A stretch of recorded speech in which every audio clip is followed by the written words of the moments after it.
adequate housing is essential for healthy families and communities, and whereas winter poses extreme hardship for the 22,000 homeless counted this year in Washington State, the 228 men, women, and children who are unsheltered in Yakima County, with another 410 in either emergency shelters or transitional housing.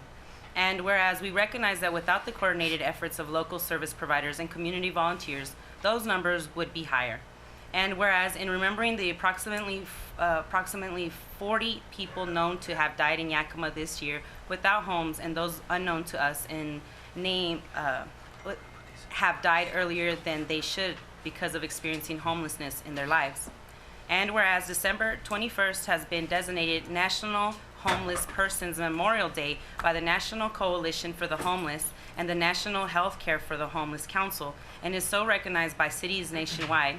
And whereas in this season of generosity and sharing, citizens and residents of Yakima are encouraged to commit themselves to promoting compassion and concern for all brothers and sisters, especially those who are poor and homeless. And whereas in remembering those who have died in the streets, the cause of ending homelessness is kept urgent, as is the community's collective commitment to preventing such deaths in the future. Now, therefore, I, Dulce Gutierrez, on behalf of Kathy Coffey, Mayor of the City of Yakima, and on behalf of the City Council, do hereby proclaim Saturday, December 21st, 2019 as Homeless Persons Memorial Day. If you'd like to say a few words. Well, I think actually Dulce made most of the points I want to make. It does take one's breath away.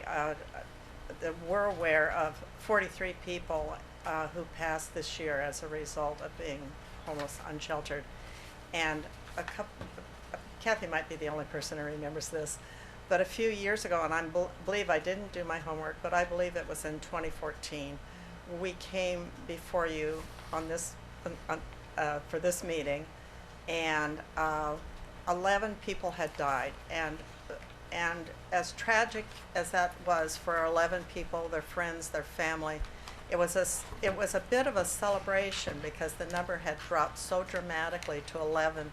And I remember standing here and saying to each of you, next year it'll be 0. Could I have been more wrong? So with that, I would say, homelessness is a human-made disaster, and our solutions need to continue to be grounded in greater access to affordable housing, supportive services, just to help these people with their basic needs. And thank you. And hoping everybody in this room, everybody will be there on the 21st at Millennium Plaza at 5 o'clock, just to acknowledge this and grieve the moment, and to say thank you to Starbucks and to Olive Garden for providing us with food and coffee while we gather. So I'll quit with that. Hi, I'm Don Hinman, and I just want to take a moment to thank all of the individuals and businesses that came forward during the year and saying, how can we help? And to solve this problem, it's a whole lot better than sending a letter to the City Council telling you to solve the problem. And I also would like to thank each of the council members for all your help this last year. And I'd like to really single out Dulce, Kathy, and Carmen. You've been real leaders in this issue, and you've been willing to listen and stand up and take some really courageous decisions. And lastly, I'd like to thank Sarah. She spent hours with us solving problems, and she never lost her cool. She really worked hard with us. So I just really want to thank all of you for your help. It's a tough decision. 45 years ago, I joined a group to start Neighborhood to Health, and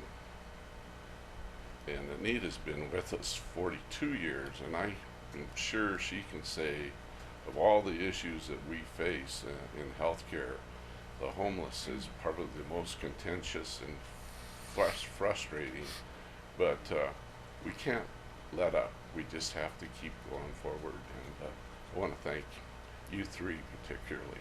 Thank you.